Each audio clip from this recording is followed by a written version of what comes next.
Human rights lawyer Femi Falana, senior advocate of Nigeria, has warned that the 2023 general elections could be jeopardized because some parts of the country are experiencing what he called or described as civil war.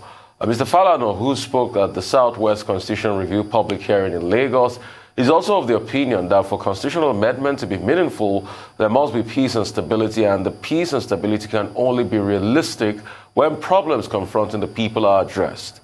The human rights advocates appealed to the ruling class to advise President Muhammadu Buhari on what he must do quickly to reclaim the country. Falana's comments have come even as residents of most northern parts of Nigeria remain at the mercy of Boko Haram insurgents and bandits, while security agencies and government facilities are increasingly become targets of attack by gunmen in the south. And Tunde, your views on this?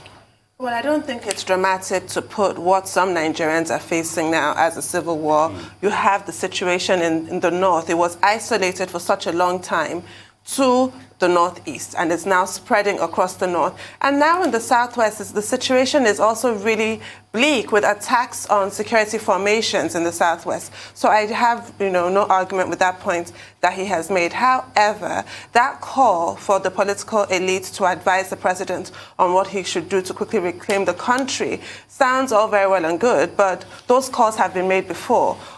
When the president is advised, does he take that advice? He appears to be one who listens to only particular voices, and this is really my worry. We really are at the brink of a precipice. I hate to keep saying it, and Femi Falana did say that all of the current situation that we're facing is placing the 2023 elections in jeopardy. As I've said previously on this show, any talk of 2023 elections really, at this point, is merely hypothetical. It is that serious. We cannot take it for granted that we will have elections. And what we are doing is just rearranging deck chairs on the Titanic, that sinking ship, unless we face and resolve fundamental issues that I do believe this current jamboree, as somebody here described it yesterday, that is going on. I don't think it's not going to work. We need to address the fundamental issues. We need to start again from scratch, as far as I'm concerned. Dr. Abati? Well, let's start by saying Femi Falana SAN cannot be more correct on the points that he raised yesterday on the floor as part of his own contributions to the public hearings in the southwest of Nigeria on this new round of constitutional amendment. Second, Femi Falana SAN has been very consistent on the various points that he has made.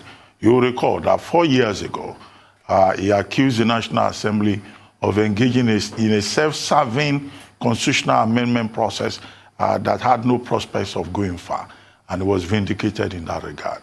Now, this time around, he's towing the same line, and he's saying that unless certain fundamental issues are addressed, this new round of a constitutional amendment will yield no result. And what is his major point? 4 years ago, he made the point about the People's Constitution, that what Nigeria needs is not just this periodic, occasional, peripatetic, discussion of the Constitution, but a new Constitution that reflects the yearnings and aspirations of the people of Nigeria. And you can understand where he's coming from. The consensus is that this constitution that we're operating was a constitution that was the product of a committee and that was put into effect via the instrumentality of a military decree, to wit, Decree 24 of 1999. And you will note that, Femi Falana is not alone in this regard. Only yesterday, Afenifere dismissed what is going on as a jamboree.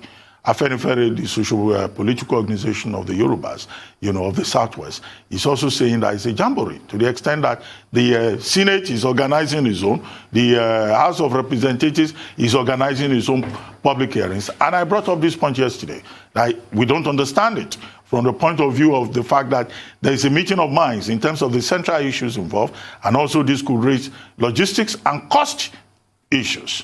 Now, he made a point about, security situation, that President Buhari needs to address the security situation in the country and ensure stability and unity by listening to the grievances of the people, and that he should be so advised to act along those lines. Take INEC. The point that Femi Falana SAN is making is not far to seek. the Independent National Electoral Commission has done a report to say that attacks on its offices should be declared a national emergency in Anambra, Imo, Enugu, Ebonyi, Kaduna, in a total of 14 states. In order not to waste time, in a total of 14 states of the Federation, 41 INEC facilities have been attacked and burned down, including cases of arson, theft, vandalism, and all of that. Now, if you have that situation where what is happening is that INEC is now even saying that the November 6th gubernatorial election in Anambra State may be difficult to conduct. And if you stretch that, if that pattern continues, and electoral commission facilities continue to be attacked, then it means that in 2023, the elections could be in jeopardy. That's one major point that Femi Falana is drawing attention to. And I think it's an important conversation. And I think that government has not been listening enough to INEC, that has also been crying out that, look, this is a national emergency, we will not be able to function. Apart from the fact that INEC will not be able to function, how about costs? How about the waste that is involved? How about raising questions about the lack of security at INEC facilities within the country? Now, the real danger in it is that some people are now arguing that if we do not do something to secure electoral facilities, then you could find a situation whereby in 2023, the government of the day or the ruling party can come forward and say that, well, the Constitution allows an extension for a period of 6 months and no more. Well, that would, of course, as you know, deepen the tension in the country, because some people will argue at that point, if we ever get to that point, that the crisis was foreseeable, and that, the president was properly advised, and that the government refused to act to protect such a strategic institution upon which the foundation of democracy is based. INEC is the one that conducts elections, is the institution that you can develop to ensure electoral integrity and ensure that the people have a say in the democratic governance process. So, well, the process has started. I don't think the National Assembly will listen to Femi Falana or SAN, but at least he has put his objection on record. And as I said, he's not alone. Afenifere has said the same thing. Chief Afe Babalola has also said the same thing. Ishe Sage has called for a return to the 1963 Constitution. Chief Ike Clark has called for a 1963 Constitution. I hope that the National Assembly itself will be well advised to ensure that this does not really end up as a jamboree. All right, well said, Dr. Wasian Tundu. Hopefully, this doesn't end up as a jamboree, but you be the judge. I mean, based on the interview we had yesterday with a lawmaker, you be the judge of all of that. But we'd like to say a very big thank you to you for watching this. We'll go on a quick commercial break. That's all on the headline news. When we return, we'll have Ruth Sodiri, Michael Wilson, Adesu Omora, and Aaron Akejola to give us updates in Africa, global business, COVID-19, and sporting activities across the globe. Stay with us.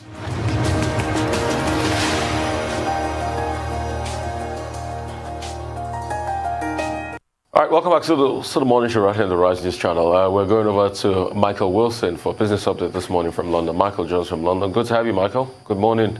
Good morning. Good morning. Yes, so basically, all eyes really on the United States and this preliminary budget that President Biden is proposing. Of course, when it gets through or not, different matter. Of course, 1.8 trillion. That puts the 1.8 trillion economy into the 1.8 trillion into deficit. That amount as it's coming up. But a lot of the Asian markets felt that a few of the goodies that are about to be spent was actually going to go their way, overhanging everything. Will we get any news later next month, which is only like 2 or 3 days away, about the tapering of the QE? Asia Pacific overview. Asia this morning, Japan unemployment rose very, very slightly. Inflation still negative, or deflation. There's nothing changed over 30 years there. Singapore PPI will be looking very closely at that when that were to happen. Then that's been flattered by the base effects of last year when things were actually quite bad. So Asia markets overall then mostly higher. A neutral finish on Wall Street didn't actually spook anybody. Japan's Nikkei up 2.2. Apparently the Bank of Japan is apparently considering extending pandemic support measures to other parts of the country, which we've talked about before. Central Bank fixed the renminbi at a 2-year high this morning. And mainland China, but both the Shanghai indexes ended up still marginally up. Looking for China, and JD JD.com, well, the JD Logistics float did extremely well in Hong Kong, debuted on the Hong Kong Stock Exchange this morning, shares up about 18% at one stage. It's been priced at $40.36 Hong Kong dollars, that is, per share, the lower end of the expected range, and it's raised about $3.2 billion. Here's an interesting demographic for you, and take this as you will, and be pleased to talk about this if you wish. Women to boost Southeast Asia's e-commerce. There's a feeling that women could add $260 billion to Southeast Asia's e-commerce market by 2030. That's according to the International Finance Corporation.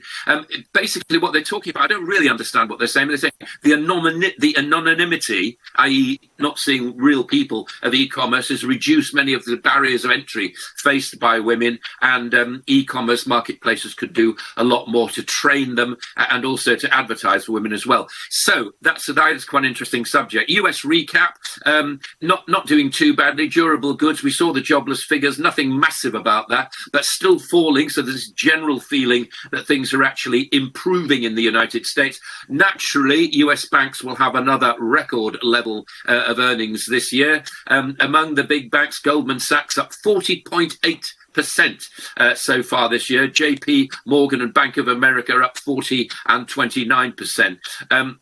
But as I was saying right at the beginning of all this, really, when will the Fed start talking about tapering QE? That tax rate thing's risen again. JP and Citi both saying that a plan to move the US tax rate so that corporation tax that US companies actually get on foreign earnings could go up to 21%. Digital tax reform, I think, would actually help a great deal here if it were to happen. And a sort of global 15% agreement would actually raise billions from what we describe as footloose multinationals. And Archegos, you remember that one? Cap management scandal has made banks actually slightly more wary about SPACs. No bad thing there. To the UK, and the Chancellor, Rishi Sunak, has defended his approach to Greensill Capital amid plenty of questioning about the firm's lobbying. He added this intensive lobbying by was looking, that's not him, of course, looking at, Mr. Sunak said that he was looking at the case on the merits of it. The former Prime Minister David Cameron tried to convince the Treasury that it would join, Greensill should join an emergency lending scheme, and there's a lot of debate about that right now, as you can imagine. Those questions still go on. As far as UK is concerned, also the high street banks are saying they're back in business to opening accounts for SMEs. They withdrew from all this, or they found themselves overwhelmed by requests for help from other companies. They were closed to close their new applications. Now that's all changed massively. Oil grinding higher, I think, is the way to look at it on the US data that it saw. As it saw yesterday from those figures I've just given to you, and Iran's all sort of in the background. You know, will there be a deal there? Will this mean more oil on the markets? I leave you to think about that, because really nothing's happening right now. And gold is consolidating. It's retreating slightly to $18.92 an ounce in Asia. Right, so next week it's the big one. Really, we've had a quiet week as far as data's concerned. So the week ahead, we've got Pan-Asia PMIs coming up. We've got the FOMC meeting, which is live, and of course then it's the non-farm payrolls in the United States on Friday, adding to my view that really we're not going to be able to say anything positive about where the world economy is collectively going until the end of the end of this month, at the end of June rather. So get the non-farm payrolls out of the way and then wait until the end of June to see what's actually happened there. And that, ladies and gentlemen, is your global view. All right. Thank you so much, Michael, as always. But real quickly, two things. Number one for me will be about America. Good numbers coming out of America. But a lot of people, so let me speak like a Republican. I'm not a Republican anyway. A lot of people, Republicans, most importantly, have that concern about that spending. $6 trillion, it's in our faces now. Money to be spent on infrastructure, a sizable amount. The fear is still the fact that inflation is going up. And because of that, then you're seeing the blowback on the economy. The American economy, you might call it recovery or whatever you want to call it in business terms, is heating up. And that's still the mammoth fear. I know your response, Michael, is going to be, oh, nothing is happening, it's under control. But it's heating up, and the blowback is coming to us here in Africa, because once they start to increase interest rates, it comes back to us here. So what's your take on all of this? And what is Taiwan doing so well with semiconductors that my dear country, Nigeria, cannot do? Because 0.3% of the world population, that's Taiwan's population, but they're doing so well with semiconductors that everybody depends on Taiwan now for semiconductors, which is an integral part of the next revolution in technology in the world. I suspect that your discussion with your local government, whenever you get them on the programme, and your leader, will be always about, the final question is always about, so, all right, got all that, understand what he's planning to do, where's the diversification in the economy coming from? I'm sure that's what you ask all the time, and that's a big question mark in your mind. Taiwan happens to have concentrated on semiconductors. That's why it's a world leader. It doesn't have oil, as far as I know. It may have, but it's not one of the major producers in the world, like Nigeria is, for example. That's the difference. So if you want an answer to your question, then you have to badger your officials to say it's about time you diversify. Of course you can make semiconductors. There's nothing magic about it, but it's a question of weaning the economy, weaning politicians, weaning the mindset of politicians off the easy-ish revenues of oil, because those are going to fade, and into turning the economy into something else. As far as the United States is concerned, yes, of course things are heating up there, but they do. I mean, that's the cycle. We've had that in the past. We're going to have that in the future. The real question is not whether it happens or not, but what the central bank's reaction to it is going to be. If, as we understand it, they've learned from their mistakes about the 2008 financial crisis, when Alan Greenspan did try to strangle things too much and reduce the economy in the United States, to presently Jay Powell, the chairman of the Fed, who, as I understand it, still has to have his first face-to-face with Joe Biden, but that's something maybe for another day. Are they going to look through these spikes of inflation? I still think they probably will. I'm with you. Of course, things are heating up. That's what they do. I mean, it's called economic cycles. That's just that. It's a question of how we actually adapt to those kind of things. I mean, just to add to your point, I'm looking at now one of the United Kingdom Bank of England officials who is retiring from his 3-year term at the end of August, and he's been saying this morning he expects interest rates to rise 1% in the United Kingdom to cope with inflation, but in 3 years. So, I mean, if the central bank's saying that, you have to say that's sanguine reaction, if ever you heard it. Well, quickly, Michael, I wanted to talk about the Olympics. Japan, the Prime Minister, the government, they're insisting that the Olympics will go ahead, contrary to the wishes of the people and also the international community. On June 1, Japan is going to start vaccination program for athletes and officials. And the strongest argument coming out of the Japanese government is that the Olympics, hosting the Olympics, is linked to economic growth for Japan. And there are some economists who are arguing that, look, Japan could lose as much as over $2 billion if it doesn't host the Olympics. Now, is hosting the Olympics the key to Japan's economic growth? And secondly, well, of course, OPEC, you talked about OPEC.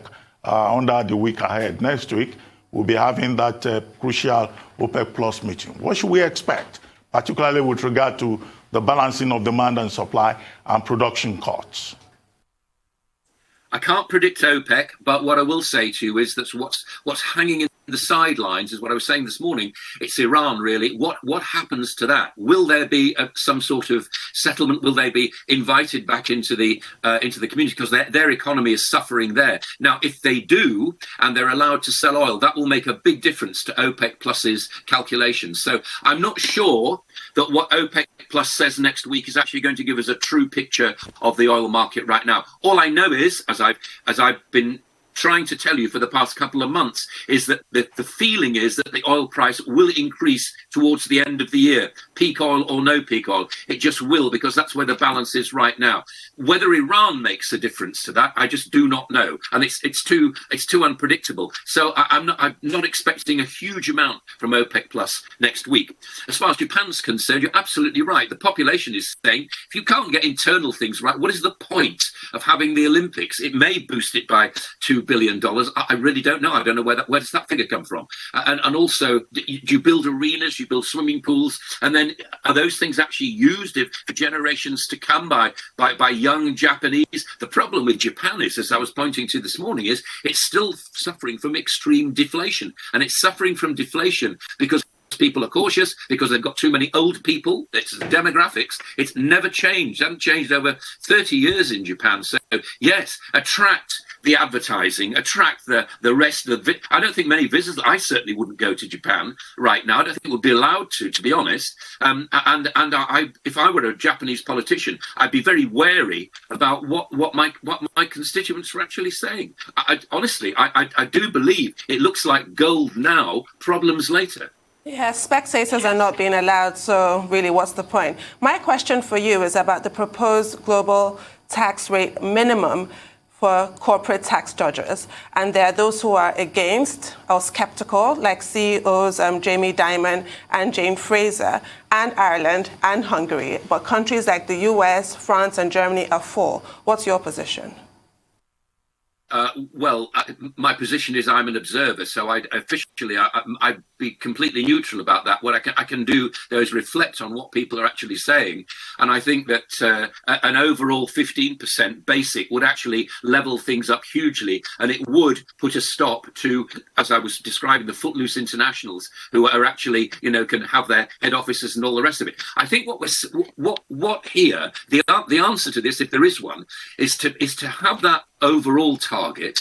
You have flexibility within that, but what you want is you want individual economies to be able to say, well, it's a bit like carbon tax, isn't it?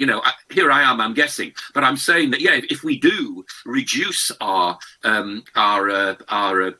corporation tax to below the 15% minimum level in order to attract business, then we have to pay for that in other ways as well. I think that if there were an overall digital tax, that would please people hugely. And I also think that the levelling off is no bad idea, because what it does is it does place a measurement over where multinationals can go. And as we saw yesterday with the EU and EU members actually saying that they want some kind of closure from the Central Committee of the EU to say, what is your attitude towards digital taxation? Can we do this individually per company? So I think there's a lot of wriggle room within this, but generally speaking, anything that levels the playing field is probably a good idea. But of course, Ireland and Hungary, as you mentioned, would disagree with that massively. I mean, I can imagine, especially Ireland with all the tax deals. Thank you so much for your time, Michael. Our dependable Rotus Sudiri is here with us to give us Africa Business Update. Over to you, Rotus. Good morning, Rufai. Good morning, Tundu. Good morning, Doctor. We begin the African Business Update with the central bank. Central bank, of course, was central bank governor gave a keynote speech at a forum that was hosted by the Bureau of Public Enterprises. The theme of the forum was financing public-private partnerships to boost infrastructure in Nigeria. Central Bank Governor Godwin Emefiele was represented by the Deputy Governor of the Central Bank on Economic Policy, Dr. Kingsley Obiora. And what was said in the keynote speech from the central bank was that Nigeria needs about 35 trillion naira in order to boost 35 trillion naira in infrastructure investments in order to get to double-digit growth. The issue, of course, is money. There's a paucity of funds, hence the need in order to partner with the private sector to get this done. Minister of Finance Zainab Ahmed was also at that forum, and she said that public-private partnerships are going to be screened with respect to what the government has allocated for spending on infrastructure. So very much needed in order to get the economy going to where we need to see it at double-digit growth. When you think about population growth at about 2.6, 2.7%, Q1 GDP at 0.1 in Q4, so a lot needed in that respect. But it comes down to the amount of money that we can generate. From infrastructure, we go to power. The Nigerian Electricity Regulatory Commission (NERC) has said that by July they're going to be looking at refunding the end users, you and I, of power that.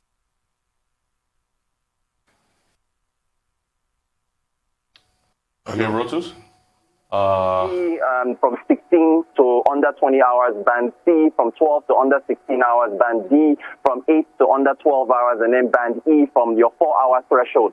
if in a given cycle, for now, NERC is saying that cycle is 60 days. If within 60 days you're in band A and you're not supplied with 20 hours of power or above and you fall below, you should be refunded for that amount. What NERC is saying is that this was, by the way, as a power dialogue that they held. They've been holding these power dialogues regularly with the public. I attended one like a couple months ago via video conferencing. What they're saying is that they want to migrate the discos to a monthly review. A monthly review is what they want to do. So they want to get that, they want to be able to, on a monthly basis, automate meters as well in order to make sure that within a 30-day period, right now it's a 60-day period, but within a 30-day period, they will be able to refund individuals who who are not supplied adequately when it comes to power.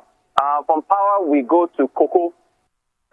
Apparently, Nigeria right now is facing a short supply of jute bags. Essentially, when it comes to our cocoa exports, buyers of cocoa require that they are in jute bags. These jute bags, apparently, their material allows for the quality of the cocoa beans to be maintained. So there's a standard. Now, unfortunately, we don't, in Nigeria, we don't produce our own jute bags. We get them from Bangladesh and India.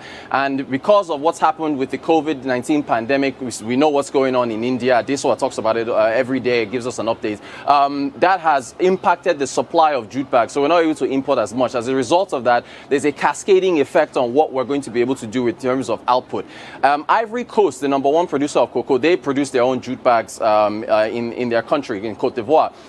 Ghana, the #2 producer, they haven't reported any shortages. Cameroon is also in top 5 as well. Cameroon apparently stocked up on their jute bags ahead of time, so they haven't had any issues. Ecuador is in the middle of us and the rest of those African countries. So that's what's going on with respect to the jute bags. To bread, move to bread quickly. Association of Bakers is saying that they have to hike bread prices by about 30% as a result of raw materials, mostly wheat, the price rising. Year on year, wheat prices have increased. Also, remember, the central bank said they are no longer giving access to the official window for FX for wheat imports. They want to use backward integration to be able to increase domestic production. Unfortunately, that has consequences in the short term. And then finally, Germany is looking at paying Namibia 1.1 billion euros, which is about $1.3 billion, as atonement for the genocide that took place when Germany was colonizing Namibia and called them, I think it was Germany, South people. Africa or something like that, between 1818 and 1915. So that's what's going on in an African update.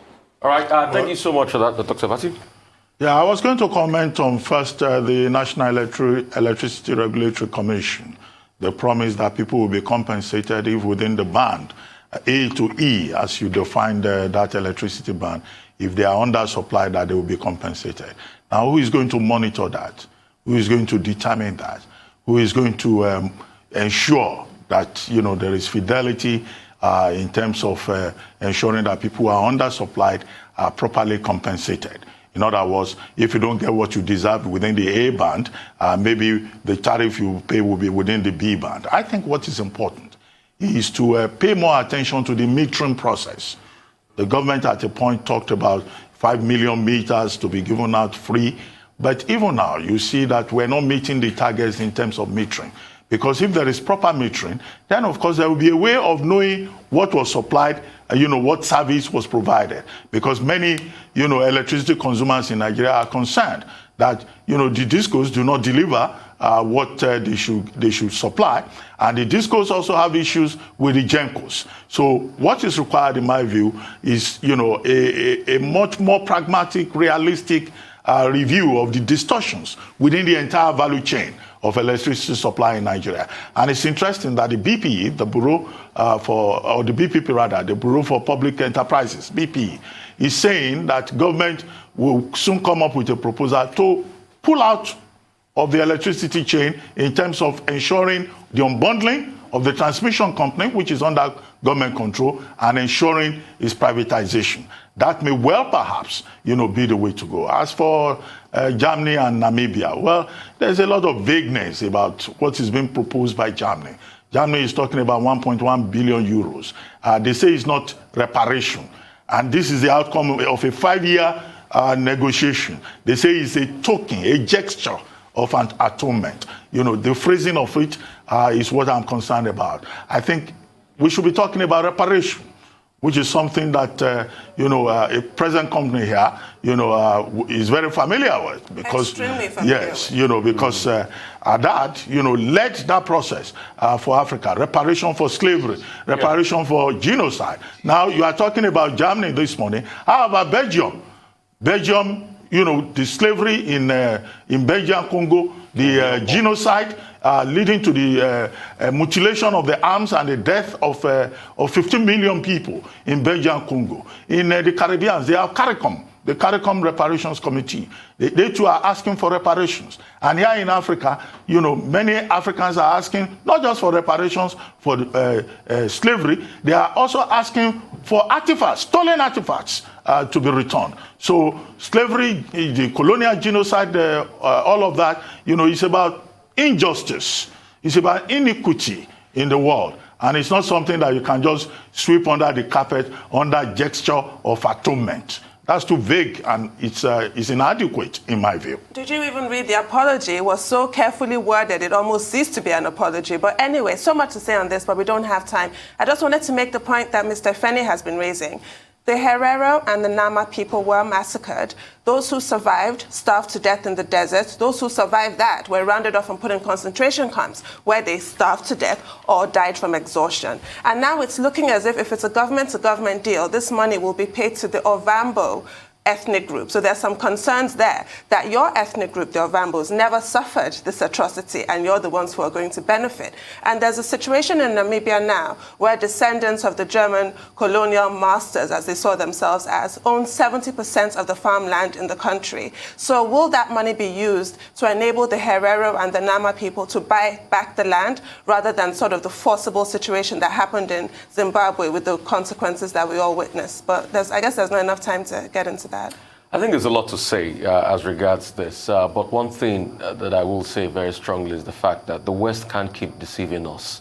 They keep fooling us with this atonement, returning of artifacts, when most of the artifacts are still stocked in the British Museum, and most of our materials are still stocked over there, and they keep lying to us. The West should just stop this. They should come clean once and for all, call a spade, do the proper atonement they ought to do. I mean, all over Africa, Dr. Bati, you're talking about the Caribbean. Let's just start from Africa. The litany of cases. Are we going to talk about the Mau Maus in Kenya? I mean, so many cases here and there, but the West should just come clean. And that's why I am not happy that President Kagame yesterday hosted Emmanuel Macron. Macron should go. The French were complicit in the genocide.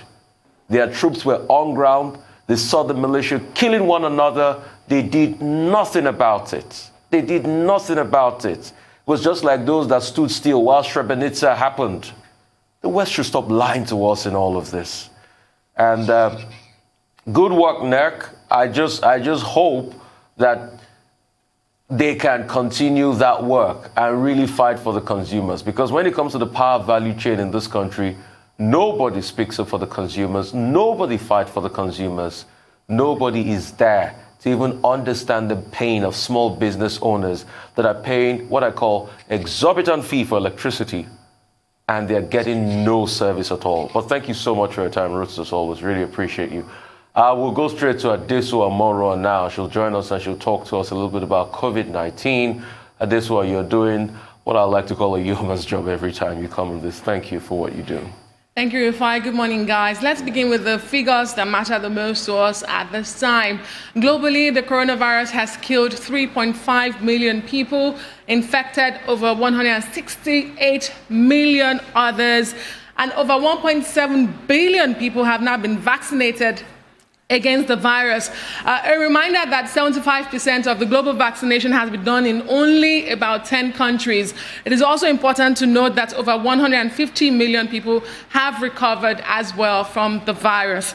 Here in Nigeria, 45 new cases and no deaths were recorded in the last 24 hours. Lagos reported 27 of the new infections, while an additional 6,903 people received their second dose of the AstraZeneca vaccine, bringing the total to 22,162. From that data you have on your screen, provided by the NPHCDA, 13 states have now commenced the second dose exercise, and the chairman of the Nigeria Governors Forum, who is also the governor of Ekiti State, Governor Fayemi, has become the latest strategic leader to receive a second dose of the jab.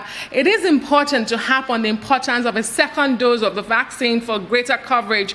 At the moment, the world currently has only one dose vaccine, and that's the Johnson & Johnson vaccine, and we do not have that in Nigeria. So people really need to ensure that they take their second dose for coverage with the AstraZeneca vaccine. Still in Nigeria, the Presidential Steering Committee on COVID-19 has released a second batch of names of travelers who reportedly violated the protocol for international passengers from Brazil, Turkey, and India. Those are countries of concerns where we have the variant, the highly transmissible variant on rampage. The 132 passengers listed on Thursday came in through the Nnamdi Azikiwe International Airport in Abuja and refused to embark on isolation. Unlike the first batch that was released on Monday, which had 27 foreigners, this list of 132 has all Nigerian passport holders. And it's no news that Africa is lagging in vaccination against COVID-19, but what is news at this point is that the continent is in urgent need of 20 million doses of the Oxford AstraZeneca within the next 6 weeks, if those who have received their first dose are to get a second one in good time. And that's according to Dr. Mashitizo Moheti, who is the WHO Regional Director for the continent. She made the appeal yesterday, and her statement again underlined the importance of respecting the recommended interval of 8 to 12 weeks between doses to ensure a recipient's 81% protection rate. In the case of the AstraZeneca vaccine, as of 26th of May, the continent of Africa, with 1.3 billion people, had registered 4.7 million cases of coronavirus, nearly 130 deaths, and has administered only 28 million COVID-19 vaccines. And finally this morning, a 22-year-old fresh college graduate, Abigail Bugansky, has won the $1 million Vaccine Ohio draw, while Joseph Costello, an 8th grader, was the college scholarship winner. The concept seemed to work, at least initially, with 33% jump in those who received their initial dose. That's according to an Associated Press analysis. But the same review by the Associated Press found that vaccination rates are still below the figures reported in early April and March. Now, Governor DeWine's idea, which has drawn enthusiasm and scrutiny, has actually inspired similar vaccine incentive lotteries in states like Colorado, Maryland, and Oregon. However, I can tell you that California is giving away the country's largest pot of vaccine prize money. California is giving $165.5 million for 10 individuals, and that's roughly $1.5 million for each individual. Well, when Governor Mike DeWine on May 12 introduced these vaccination lotteries and the idea of a full board scholarship for younger persons between the ages of 12 and 17, it was very controversial. It was criticized for trying to use U.S. federal funds and taxpayers' money to promote a lottery. But with this first phase of the announcement of the outcome, Mike DeWine was saying that, in fact, it succeeded beyond his expectations. Because at the point at which he had, he introduced that motivational scheme, Vaccine, people were no longer taking the vaccines. Turnout was very poor. And between then and now, for the category, for the adult category, 2.7 million people signed up immediately to take the vaccine. 100,000 young persons between the ages of 12 and 17 signed up to take the vaccine. And at the end of the day, 261,000 persons have taken the jab under that Vax a Million scheme. And that's about 60% increase from what was the case before May 12. So in a sense, you could say that it succeeded. And it has inspired similar schemes at the federal level and in cities like Washington, D.C., in Detroit, in New York, and even in Serbia. and even Oregon, Michigan, and on the basis of that, that was when we started recommending that perhaps Nigeria could, provide that kind of incentive. Even if it is at the level of Amala and Ewedu and Begiri, to get the people out to take the vaccine. Where the lady that won in the adult category, Angela Bugensky, she's 22, she's a mechanical engineer, 1 million. And the other boy, Joseph Costello, says he will use it to go to college, but the college must be in the state of Ohio. Now, the announcement by the Presidential Steering Committee on COVID-19 in Nigeria, yes, we've always said it's good to name and shame them. Yes. But yesterday we pointed out that in the list of 90 persons that was published on Sunday, it was on Sunday, that there was an error. We don't know the extent of the error, but at least Victor Ladokun went on Facebook to say he saw his name there and that he had not been anywhere near Nigeria or Ethiopia since September 2020 when he came to Nigeria and returned to the United States. We hope that this list of 132 persons will be a list that we can rely on, and I will hope that the necessary checks have been done, because while it is important to name and shame people and enforce the 2021 public health regulations, it's also not a good idea to embarrass people who have not committed offense. All these persons listed here have been told to report to the nearest government facility within the next 48 hours. But the bigger worry in Nigeria is, when are we getting the next round of vaccines? Whether it's Johnson & Johnson, or it is Pfizer, or it is Moderna, or more supply of AstraZeneca. That question is very important. And why are the numbers going down? Yesterday we were told 43 infections. Today we were told 37. Is it that we are no longer testing and tracing? People have moved. Well, I wish I had the perfect response to those questions, but we've been told that we may get our next vaccines sometime in July or August, nothing definitive at the moment. The authorities, the NCDC, I remember we had the boss sometime on the morning show, said, the level of testing has remained the same, but Lagos State, which is the epicenter of the epidemic in Nigeria, has maintained that they still carry out the same level of testing, between 2,000 and 3,000 tests every day. However, the number of infections remain low. So for some reasons, we're just sliding through at the moment.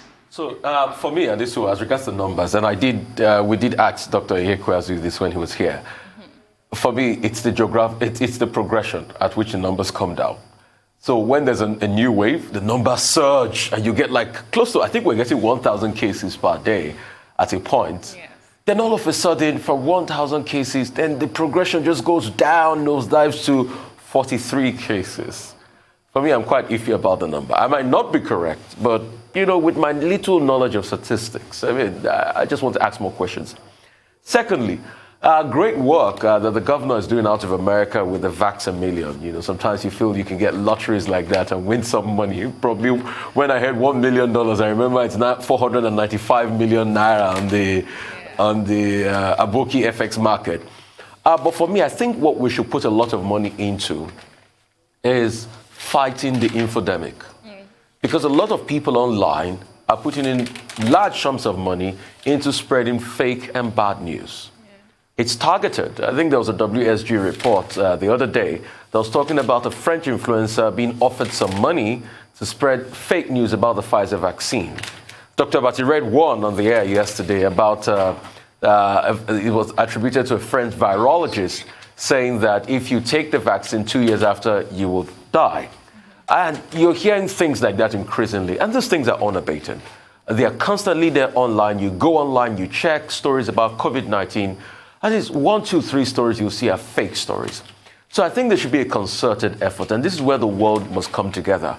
I know there's a lot of shenanigans going on between America and the Chinese as regards where this virus came from and the likes, and social media companies too should come. We should have bodies set up to be able to verify authenticity of various posts put online. Because most of the stories are not really generated by traditional media outlets. They are posted, individuals put them online, people retweet them because of the mass capacity of social media.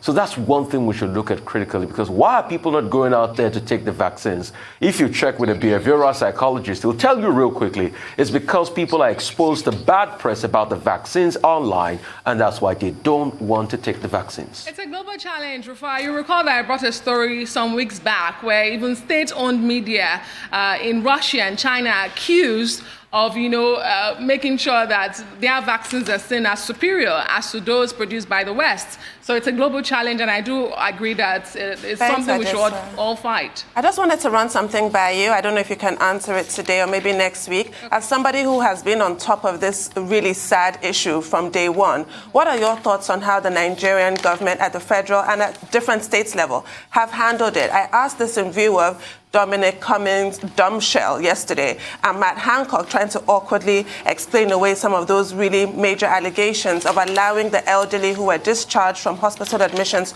to go straight back into their nursing homes, spread the virus, and kill, people's parents and people's loved ones. What are your thoughts? Has any similar, sort of dropping of the ball happened in Nigeria so far? Is there anybody that should be criticized for their handling of our response to the COVID-19 pandemic?